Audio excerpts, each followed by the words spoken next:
हरे कृष्णा। राधे राधे मित्रों। कार्तिक मास के शुक्ल पक्ष की आखिरी दिनों में पंच भिक्षु की कहानी। कार्तिक मास के आखिरी के 5 दिनों में कही और सुने जाने वाली पंच भिक्षु की कहानी 5 दिन जरूर सुने। अगर आपने कार्तिक का महीना स्नान नहीं किया है, कोई भी कथा कहानी नहीं सुनी है, तो आखिरी के 5 दिनों में ये पंच भिक्षु की कहानी ज़रूर सुने। तो चलिए सुनते हैं पंच भिक्षु की कहानी। किसी गांव में एक साहूकार रहता था। साहूकार के बेटे की बहू थी।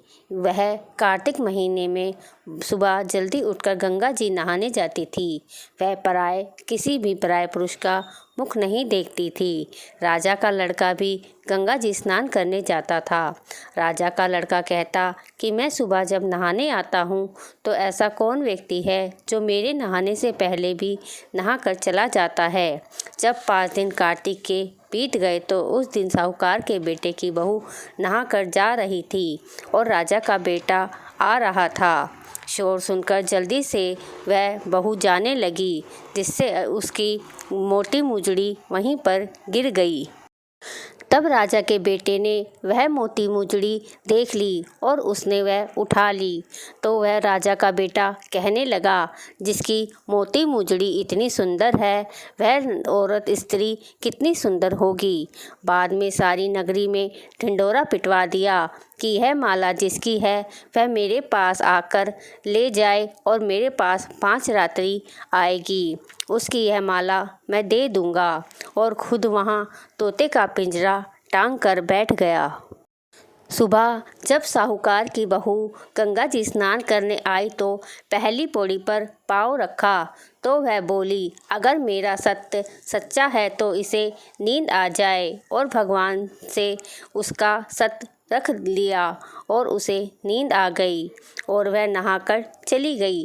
राजा का बेटा उठकर बैठ गया और तोते से पूछा कि क्या वो आई थी। तो तोते ने कहा, हाँ वो आई थी।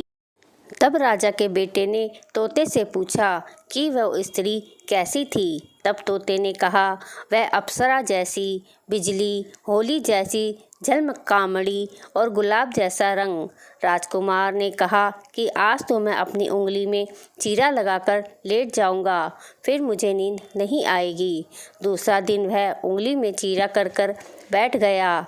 जब वह आई तो उसने भगवान से प्रार्थना करने की लगी कि इतना कहते ही राजकुमार को नींद आ गई और वह नहाकर चली गई। जब राजकुमार उठा तो उसने तोते से पूछा कि क्या वो आई थी क्या। तो तोते ने कहा कि हाँ वो आई थी। उसकी कही सारी बात बता दी। तब राजकुमार बोला, मैं आँखों में मिर्ची डालकर बैठूंगा तो रात को मुझे नींद नहीं आएगी। और रात को मिर्ची लगाकर राजा का बेटा बैठ गया और वह आई और प्रार्थना करी, जिससे राजकुमार को फिर से नींद आ गई।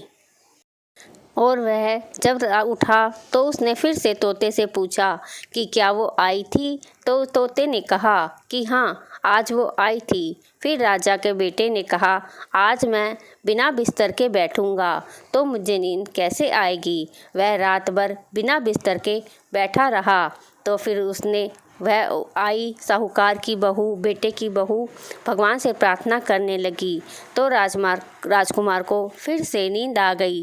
जब वह नहाकर जाने लगी तो आंख बंद करके चली गई। राजकुमार ने उठकर देखा तो वह नहाकर चली गई। तब राजा के बेटे ने फिर से तोते से पूछा कि क्या वो आई थी। तो तोते ने कहा कि हाँ वो आई थी। तब राजकुमार बोला, आज मैं अंगीठी रख कर बैठूंगा। फिर राजकुमार अंगीठी रख कर बैठ गया। साहूकार की बहू आई तो भगवान से कहा कि हे भगवान, 4 रात तो निकाल दी आपने, परंतु आज की रात और निकाल दो। भगवान ने उसका सत रख लिया और राजकुमार को नींद आ गई। जब वह नहाकर जाने लगी तो वह तोते से बोली कि पापी हत्यारे से कह देना कि तेरी 5 रात पूरी हो गई, इसलिए मेरी मोती मोजड़ी घर भिजवा देना। फिर राजा ने तोते से पूछा कि क्या वह आई थी। तो तोते ने कहा कि हाँ वह आई थी और अपनी माला मोजड़ी मंगवाई है। तब राजा के बेटे ने राजकुमार ने सोचा कि वह तो सच्ची थी, उसका तो भगवान ने भी सत रख लिया। थोड़े दिन बाद राजकुमार के शरीर में कोढ़ निकल गया और वह तड़पने लगा। तो राजा ने ब्राह्मण को बुलवाकर पूछा कि मेरे बेटे का शरीर क्यों जल रहा है। तब ब्राह्मण ने कहा कि उस साहूकार की बहू को धर्म की बहन बना लो और उसके नहाए हुए जल से इसे नहलाओ तो इसका सारा कोढ़ ठीक हो जाएगा। राजा उसकी माला लेकर घर गया और साहूकार से कहा कि यह माला आपकी बहू की है और उसके नहाए हुए जल से मेरे बेटे को नहला दो तो मेरे बेटे का सारा कोढ़ ठीक हो जाएगा। तब साहूकार ने राजा से कहा कि मेरी बहू किसी भी पराये पुरुष का मुख नहीं देखती है, तो आप अपने बेटे को इस नाली के नीचे बैठा दो। तब वह नहाएगी तो उसका पानी इस पर गिरेगा तो इसका कोढ़ ठीक हो जाएगा। तब राजा का बेटा राजकुमार नीचे बैठ गया और ऊपर से उसके नहाए का पानी नाली में से गिरने लगा उसके ऊपर। तब उसकी काया चंदन जैसी चमक गई। हे पंच भिक्षु देवता, जैसा साहूकार की बहू का सत रखा वैसा सबका रखना। कहानी सुनने वाले सबकी मनोकामना पूरी करना। बोलो विष्णु भगवान की जय। अगर आपको यह वीडियो पसंद आई हो तो वीडियो को लाइक करें, ज़्यादा से ज़्यादा वीडियो को शेयर करें और चैनल को सब्सक्राइब करना भी ना भूलें। साथ ही बेल आइकन को भी प्रेस करें ताकि आने वाली वीडियो की नोटिफिकेशन आपको मिलती रहे। तो चलिए नेक्स्ट वीडियो में मिलते हैं। तब तक के लिए हरे कृष्णा, राधे राधे मित्रों।